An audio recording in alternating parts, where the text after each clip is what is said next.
Ya, Assalamualaikum warahmatullahi wabarakatuh. Saya Randy Sabta Ramadan dari NIM 2019 1013 0311 039. Saya dari kloter 7. Di sini saya akan mempresentasikan tentang hasil laporan elektronika. Di dalam laporan praktikum elektronika ini, yang pertama adalah bab 1 tentang dioda. Di sini bisa dilihat dasar teori dioda. Dioda adalah komponen elektronika aktif yang terbuat dari bahan semikonduktor dan mempunyai fungsi untuk menghantarkan arus listrik ke satu arah, tetapi menghambat arus listrik dari arah sebaliknya. Nah, ini bisa dilihat gambar simbol dioda. Ini anoda dan ini katoda. Jadi dioda itu mempunyai dua sisi, anoda dan katoda. Jadi ntar itu di dalam bab 1 ini penempatan arus masuk anoda katoda itu sangat penting karena membedakan antara forward bias dan reverse bias.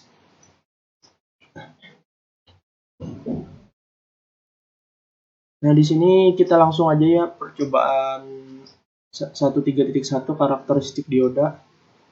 Sesuai dengan yang ada di modul, kita disuruh merangkai rangkaian di Proteus.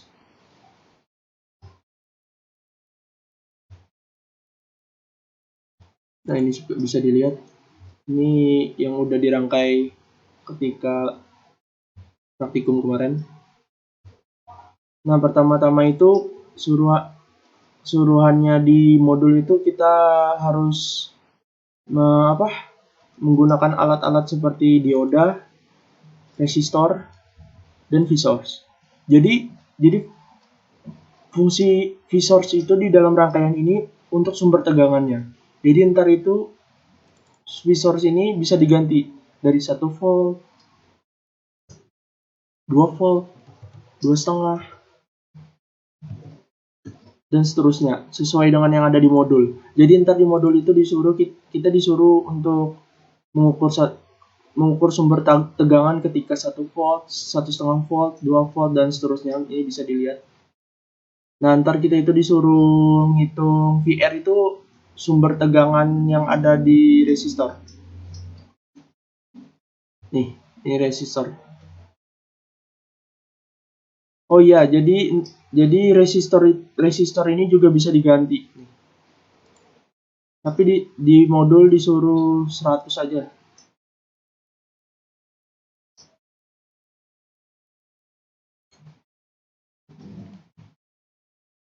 Kemudian rangkailah seperti ini. Nah, kemudian kita di sini menggunakan alat-alat seperti ground.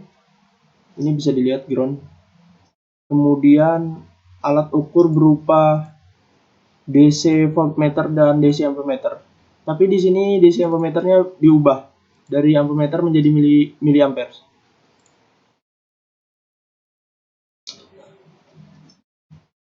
Ya, kita langsung saja mencoba menjalankannya ya. Mulai dari 1 volt. Nah, di sini bisa dilihat ketika 1 volt sumber tegangannya sumber tegangan. Bukan sumber tegangan pengukuran arus dari sumber 1 voltnya itu 0,27 volt. Nah, di sini terjadi forward bias karena ketika sumber arus plus mengalir melewati anoda, itu akan menghasilkan forward bias. Biasanya yang dinamakan forward bias bisa dilihat dari analisa data yang kemarin. Nah, ketika tegangan plus yang bersumber dari V-source mengalir melewati resistor, kemudian masuk lewat anoda, dan sumber minnya masuk melewati katoda ketika disambungkan di D1. Nah, ini dioda D1. Nah, akan menghasilkan forward bias.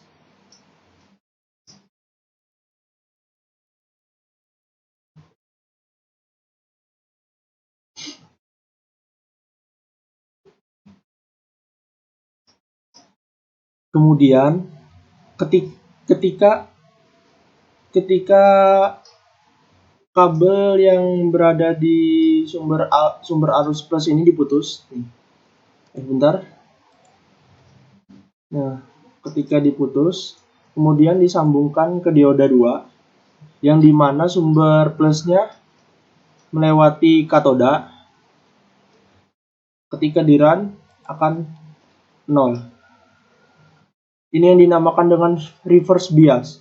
Kenapa reverse bias? Karena kenapa tidak ada sumber arus? Kenapa tidak ada sumber arus mengalir? Karena ketika dioda tidak akan karena di mana ketika tegangan hambatan sebesar 0 dan arus juga 0, sebuah dioda tidak akan menghantarkan arus listrik apabila diberi bias mundur atau reverse bias. Maaf, ngomong saya belebet.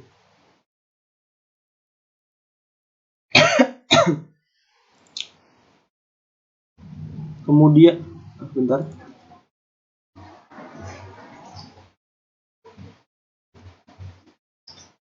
Kemudian seterusnya ketika sumber arus tegangan mengikuti suruhan yang ada di modul 1,5 volt, 2 volt, 2,5 volt, 3 volt, dan 3,5 volt. Ya, coba kita ganti ya, 2 volt. Kabel ini diputus dulu. Coba kita run. Nah, di sini akan menghasilkan sumber arus tegangan 1,19 volt.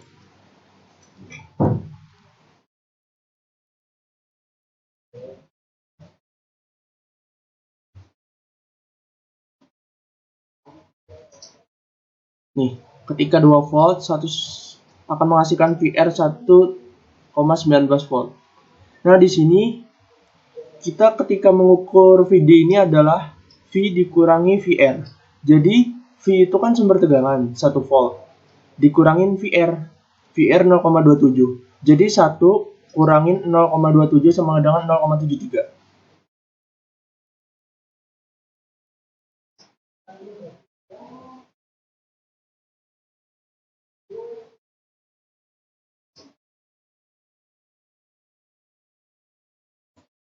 Oh iya, kemudian bentar.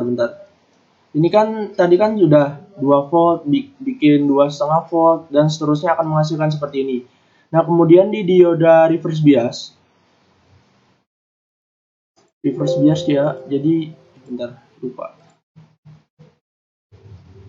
Nih, ketika disambungkan ini kan jadi reverse bias. Nah, ketika sumber tegangan 2 volt akan 0 dan seterusnya.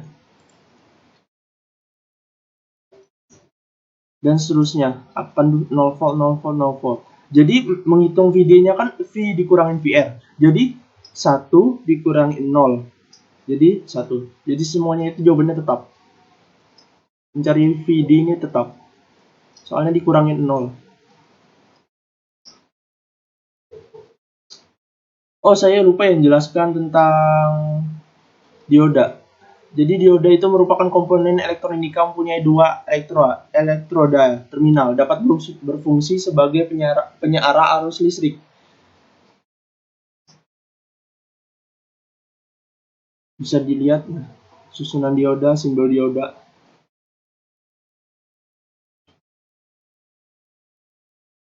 Nah, jadi kesimpulan dari karakteristik dioda ini adalah dioda merupakan komponen elektronika yang mempunyai 2 elektroda yang berfungsi sebagai penyara arus listrik. Nah, ini bisa dilihat kesimpulannya.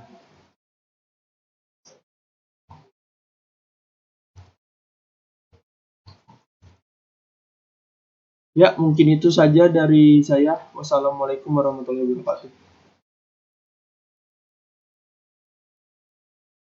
Ya, kemudian kita masih di bab 1 tentang dioda Zener. Nah, jadi dioda Zener itu sama kayak dioda tadi, tapi ini menggunakan dioda Zener. Nih, seperti ini simbolnya. Resistor dan V source. Sama seperti yang tadi. Jadi dioda Zener itu adalah komponen elektronika yang terbuat dari semikonduktor dan merupakan jenis dioda yang dirancang khusus untuk dapat beroperasi di rangkaian reverse bias. Kan tadi sebelumnya di dioda yang di karakter dioda itu reverse bias nggak ada hasil sumber tegangan dan arusnya kan. Nah di sini dioda Zener, di sini fungsi dioda Zener itu dirancang khusus untuk dapat beroperasi di rangkaian reverse bias gitu. Jadi pada saat dipasangkan pada rangkaian forward bias dan memiliki karakteristik dan fungsi sebagai dioda normal pada umumnya. Dioda jenis ini ditemukan oleh seorang fisikawan yang bernama Clarence Melvin Zener pada tahun 1934. Nah, ini bisa dilihat simbol dioda Zener. Nah, pada percobaan kali ini kita sama seperti kita ngikutin yang ada di modul ya. Bentar. Nah, di sini kita disuruh mengukur sumber tegangan yang berupa 2 volt, 4 volt, 6 volt, 8 volt dan 10 volt. Kita disuruh ngitung VR, VD dan I arusnya. Nah, pertama-tama kita di dioda Zener D3 ini atau D1 ini karena jadi satu rangkaiannya jadi D3. Nah, di sini ketika sumber tegangan dibikin 2 volt, dibuat 2 volt, yang dimana dioda Zener D3 ini Zener voltage-nya menjadi 4V7 seperti yang ada di modul. Dioda Zener 4V7 dan akan kita run. Nah, di sini akan menghasilkan 0 volt, 0 volt, 0 volt. Kenapa 0 volt, 0 volt? Karena ketika menghasilkan 0 volt itu karena sumber tegangannya tidak melebihi Zener voltage ini. Jadi kan 2 volt, ini 4 volt. Jadi harus melebihi 4 volt gitu. Misal 2 volt ini yang melebihi 4 volt kan misal 6 volt. Nah, ya ini kita coba 6 volt ya.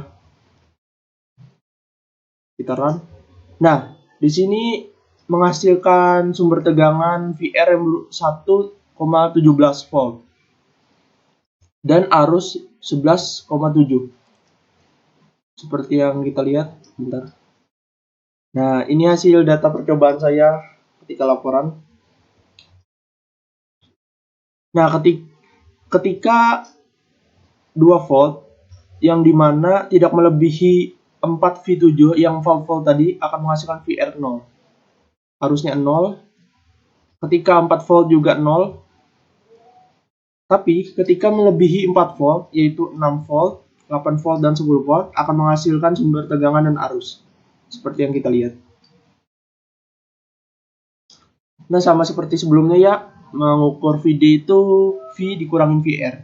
Jadi ini V-nya 2 dikurangin 0 sama dengan 2.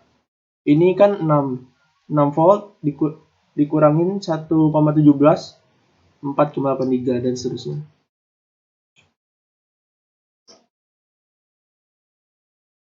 Kemudian di modul kita disuruh putus sambungan D1 kemudian sambungkan pada rangkaian D2.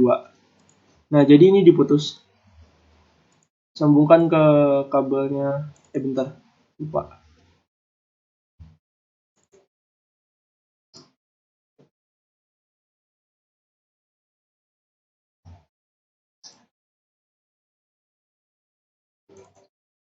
Nah, jadi di dioda 4 ini atau dioda 2 itu dibikin 6 volt 7 seperti yang ada di modul.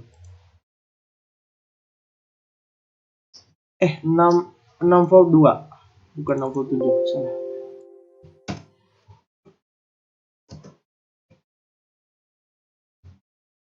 Nah, sama seperti sebelumnya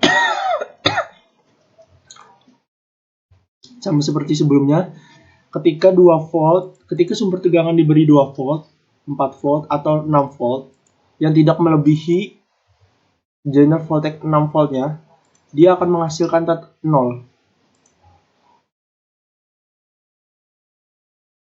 Bentar.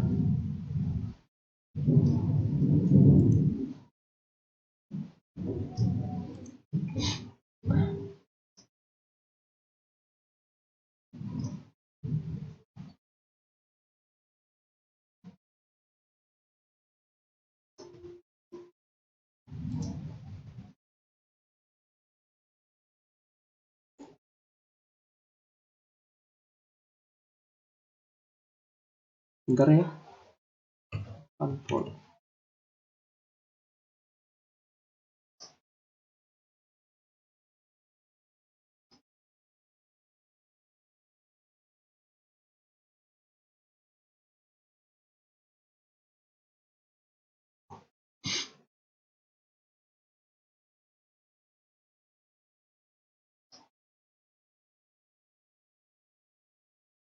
Oh, ternyata di sini saya terbalik.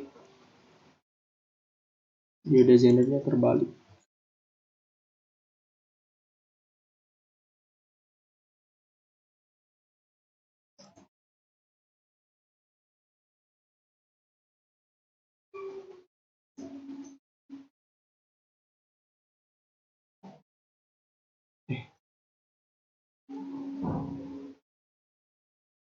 Bentar.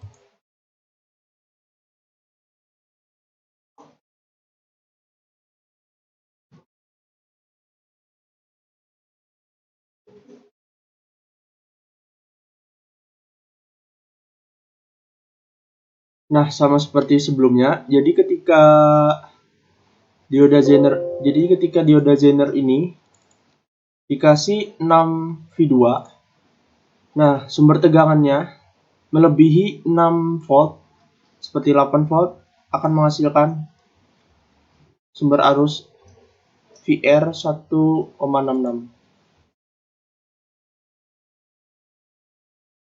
dan arusnya 16,6. Nah, tapi ketika sumber arus tegangannya tidak melebihi 6 volt, misal 2 volt, atau 4 volt, atau 6 volt, ketika di run, akan menghasilkan 0. Jadi kesimpulannya di sini adalah sumber tegangan itu harus melebihi Zener voltage-nya tadi. Kayak 4 volt di D3 tadi kan harus melebihi 4 volt gitu. Jadi di sini kan 6 volt. Jadi harus melebihi 6 volt gitu. Nah, ini seperti biasa kayak tadi VD itu V per VR.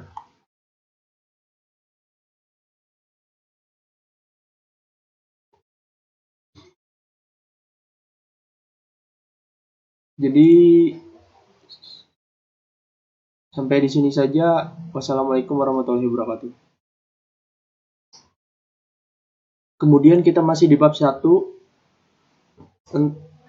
tentang 13.11 penyaras setengah gelombang atau half wave receiver. Di sini bisa kita lihat di modul kita disuruh menginput dioda, resistor, dan V-sign. Jadi di sini kita sumber tegangannya menggunakan V-sign dan dioda dan resistor dengan hambatan 10.000. Rangkai seperti ini. Ubah V-sign ini menjadi 12 amplitude dan frekuensinya 50 seperti yang ada di modul.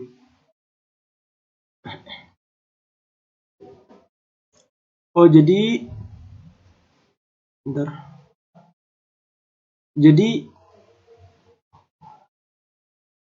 Jadi receiver atau dalam bahasa Indonesia disebut dengan penyarah gelombang adalah suatu bagian dari rangkaian satu daya atau power supply yang berfungsi sebagai mengubah sinyal AC menjadi sinyal DC.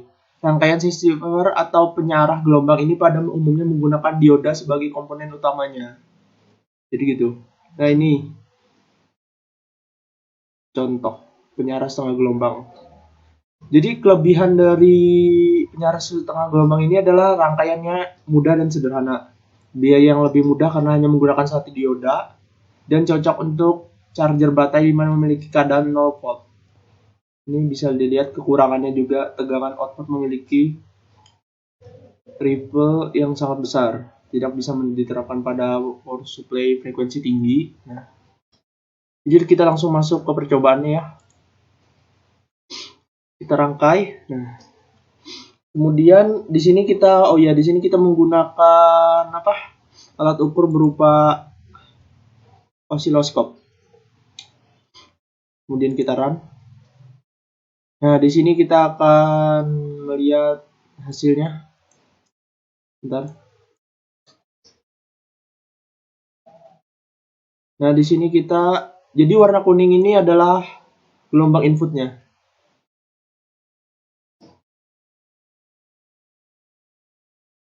Dan biru ini ada gelombang outputnya. Bisa dilihat.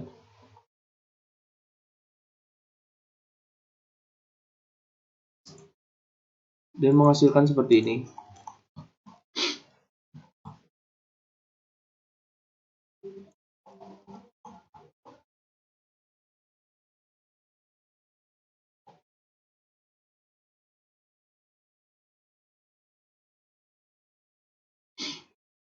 Jadi kesimpulannya, resistor atau dalam bahasa Indonesia disebut dengan penyarah gelombang adalah suatu bagian rangkaian satu daya power supply yang berfungsi sebagai mengubah sinyal AC menjadi sinyal DC. Nah, ini kesimpulannya.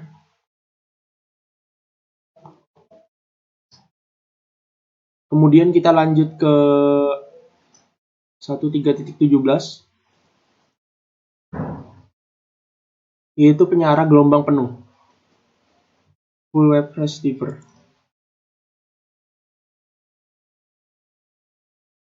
Di sini kita disuruh membuat project baru dengan full wave receiver, yaitu atau penyarah gelombang penuh. Nah, di sini kita disuruh menginput bridge, resistor, dan V-sign. Jadi di kali ini kita ada melihat ada yang baru, yaitu bridge. Nih. Kemudian ubah nilai V-sign yaitu amplitudo menjadi 120 dan frekuensi jadi 50. Bentar, kita open project. Ini enggak usah ya. Mana ya? Penyarah gelombang penuh. Nah, di sini kita bisa lihat penyarah gelombang penuh. Ubah V-sign-nya amplitudo menjadi 12 dan frekuensi jadi 50 seperti yang ada di modul tadi. Oh, amplitudonya 120. Aduh, bentar.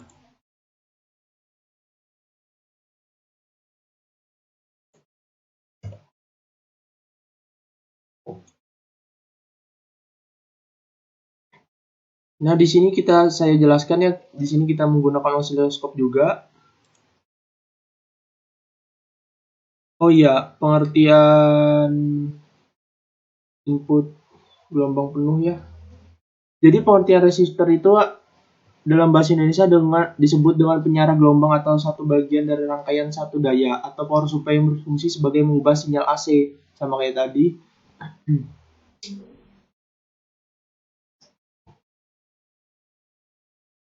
Ini kenapa lagi error?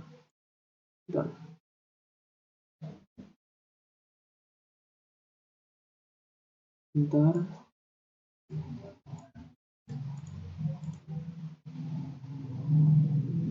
Nah, jadi kelebihan dari penyarah gelombang penuh kelebihan penyarah gelombang ini adalah tegangan output yang dihasilkan lebih halus dan stabil, sehingga lebih efisien karena semua siklus sinyal input AC baik positif maupun negatif dijadikan tegangan output.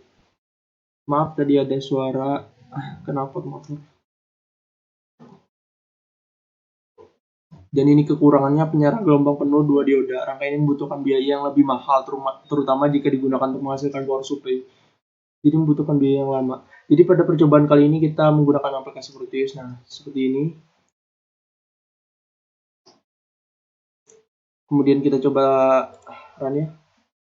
Nah, jadinya seperti ini. Bentar.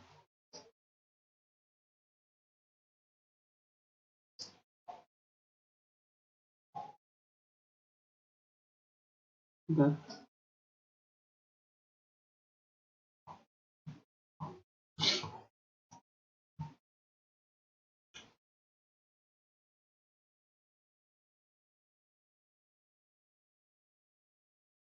Nah, ini adalah gelombangnya. Jadi di screenshot, tempel keluar.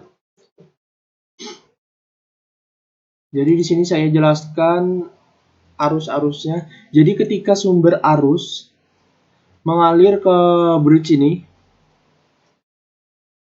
misal ini. Nah, ini ketika melewati katoda dia itu tidak bisa. Jadi harus melewati anoda dulu. Muter. Jadi ke sini. Sama seperti halnya itu sumber tegangan di min. Dia tidak akan bisa melewati katoda. Jadi harus melewati anoda. Muter.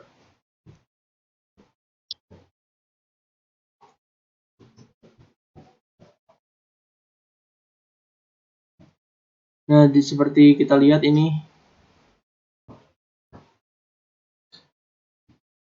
Ketika sumber arus plus yang berasal dari Visen mengalir seperti gambar berikut nih.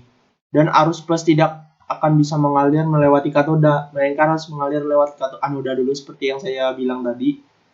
Dan melewati resistor itu. Setelah hasil percobaan dapat diketahui bahwa input berwarna kuning dan output berwarna biru. Jadi pengaplikasian dalam kehidupan sehari-hari biasanya terdapat pada DC generator. Jadi pada percobaan kali ini biasanya itu dalam pengaplikasiannya dalam sehari-hari itu generator yang biasanya di perindustrian gitu. Jadi kesimpulannya dari penyaras gelombang penuh ini adalah tegangan output yang dihasilkan lebih halus dan stabil sehingga lebih efisien. Ini bisa kita lihat kesimpulannya. Sekian, terima kasih. Ya, kemudian selanjutnya setelah bab 1 di sini saya akan menjelaskan tentang bab 3. Yang pertama adalah bab 3 multi-stage amplifier. Ini dasar teorinya. Operational amplifier atau lebih dikenal dengan istilah OPM, salah satu dari bentuk AC linear yang berfungsi sebagai penguat sinyal listrik. Jadi fungsi amplifier ini ada yang berfungsi sebagai penguat sinyal listrik. Sebuah OPM terdiri dari beberapa transistor, dioda, resistor, dan kapasitor. Nah, di sini saya akan menjelaskan langkah percobaan 3.1 stage A amplifier. Nah, suruhannya di modul kan disuruh ngerangkai lagi. Di sini rangkaian pertama itu mengetik di keyword Proteus yang dengan kode 2N3019. Simbolnya seperti ini. Kemudian masukkan kode cap gini. Simbolnya seperti ini dan resistor yang berfungsi sebagai hambatan arus. Dan kemudian kita menggunakan osiloskop dan sinyal generator. Ini sinyal generator dan ini osiloskopnya. Nah, kemudian di dalam hasil data percobaan seperti ini. Nah, fungsi dari multi-stage amplifier adalah mereplika sinyal input dan kemudian direka kembali atau direproduce. Jadi kayak diproduksi ulang gitu menjadi sinyal yang lebih besar dan lebih kuat. Dari sini muncul istilah faded test atau fadedly yang berarti seberapa mirip bentuk sinyal keluaran hasil replika terhadap sinyal masukan. Ada kalanya sinyal input dalam proses yang kemudian terdistorsi karena berbagai sebab. Nah, kemudian dari Kemudian setelah kita rangkai, dari hasil data percobaan, gambar 3.8 merupakan gelombang output dari rangkaian multistage amplifier A. Gambar 3.9 gelombang output dari rangkaian multistage amplifier B yang mana menguatkan setengah input atau 180 derajat gelombang. Jadi pengaplikasian rangkaian multistage amplifier adalah alat-alat traducer seperti mikrofon yang dapat mengkonversikan energi suara menjadi sinyal listrik ataupun optical pickup CD yang mengkonversikan getaran mekanik menjadi sinyal listrik.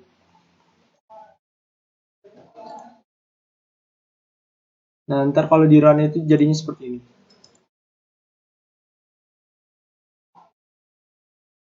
Bukan.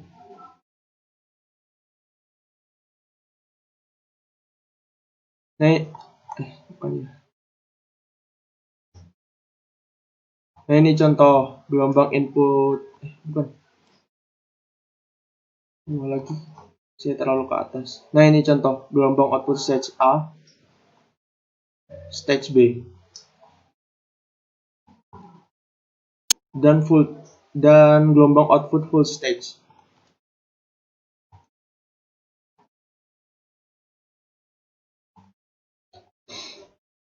Jadi kesimpulannya, berdasarkan analisa di atas itu disimpulkan bahwa OPM adalah rangkaian penguat operasi yang berbentuk AC chip.